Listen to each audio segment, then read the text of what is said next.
Or they could be trapping bears, making it look like we're about to tank, and they can come in and freaking run it up. So it's a gamble.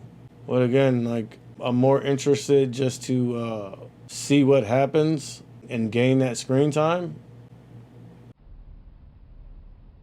No, did you see that? Well, I'm glad I recorded that. Because I seen some green. See, right at 1 o'clock, did you see like some weirdness going on the tape? Like it was like green and then red. It was just flashed. So again, I don't know. The big boys are back on now. So looking at this, you would think that a rug pull is coming. But since you would think that a rug pull is coming, then if you would think a rug pull is coming, then they would think that you would think a rug pull is coming, and therefore they would do the opposite, and it'd be a bear trap. I don't know if that makes sense. It makes sense to me. I don't know if it makes sense to you guys. You know, basically, if everyone thinks that a rug pull is coming, that means they're bearish and trying to catch the move back to the downside, right? So the institutions and hedgies would do the opposite to trap you and make money, right? I keep seeing some green prints in there, but then I see some red prints. It's like you have to pay attention to the size of the prints too. It's just not always how many prints there are. You see, like you see a bunch of red prints, but like, what's the share size? 5,000, like 1,000, 1,300 on the green. All right, okay, so 2,000 in the red, 1,500 white, bunch of red prints. I mean, looking at all the other charts though, I'm gonna go ahead and say the market's looking bearish right now. Just to show you guys real quick before I close it out. Look, SPY, bearish.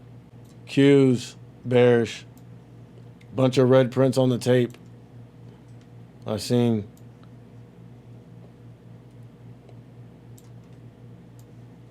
Apple, bearish. Reject VWAP. Crack the 9, the 120. Nvidia, bearish. Crack the 9, the 10.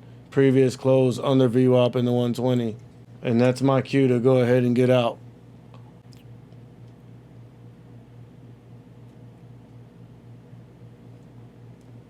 I'm seeing these green prints. Look, they show you a couple green prints and then hit you with the red. I'm starting to see volume come in on the SPY and the Qs, but it's selling volume. It's red. But you could never, I don't know, for some reason I can't tell, because yeah, it could be tanking, and then but you could see volume picking up, and then all of a sudden it bounces. All right, so right here, now that's time. Let's see if off the new candle volume comes in and it bounces, because that's sometimes I see that a lot. When a new candle opens up, like that's when people are bouncing it. I've seen that a lot. Let's see what happens on this last candle right here, and let's go to oh my God, look at that. Forgot I was looking at the 5-minute chart. Look at that shit. Oh man, if I would have been watching the 2-minute or the 1-minute, I would have freaking been out of that. That's why sometimes it's good to watch a higher time frame. 60 something cents beneath SPY. Q still green though. SOXL still green. Feel like a rug pull's coming. Oh my God, another excuse my French. All right, I see some bouncing and some volume coming into the Qs and the SPY and Apple. Apple is trying to reclaim the 120 and the 9 and level. I don't know what where I got the level from. I think it was just intraday level that I put there, showing me where we need it to break above. It is trying to break above all of that at the same time. The 120, the 10 short term, the 9 EMA, and that level that we needed to break above earlier with all the chop. Apple is trying to break above all that right now. Wicking down though. The SPY in the Qs is trying to reclaim the 9 EMA. The wick's up there. So it got up there and rejected. It's slowly trying to make its way up there. The body of the candle. I'm gonna give it to this all right, so the next candle opened above the body of the previous candle. So I'm gonna give it one more candle to decide what it wants to do with its life. And after that, I gotta go ahead and call it. Should have just freaking got out, at the bottom of the range there, and took my max profits.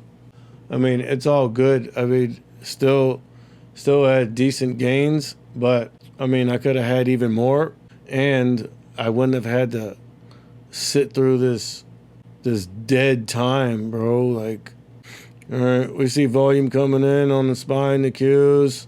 The SPY's broken above the 9 EMA, breaking above the 10 short term.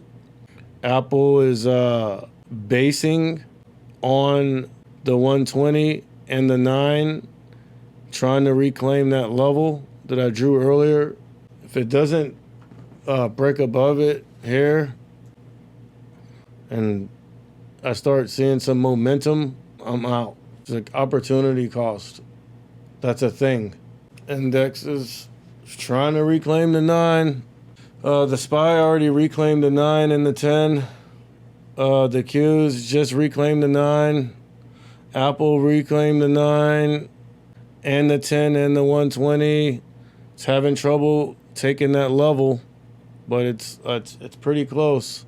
Let's look at the 1 minute. Let's look at this erratic ass 1 minute real quick. Get some thrills. Can I get my thrills?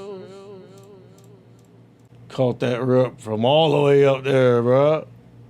Watched that shit all the way to the bottom, dog. My only mistake was, instead of getting out right here, I held to see more downside. Well, that's a decent play though. Let's watch this erratic 1 minute. Show you the perils of trying to watch this 1 minute chart.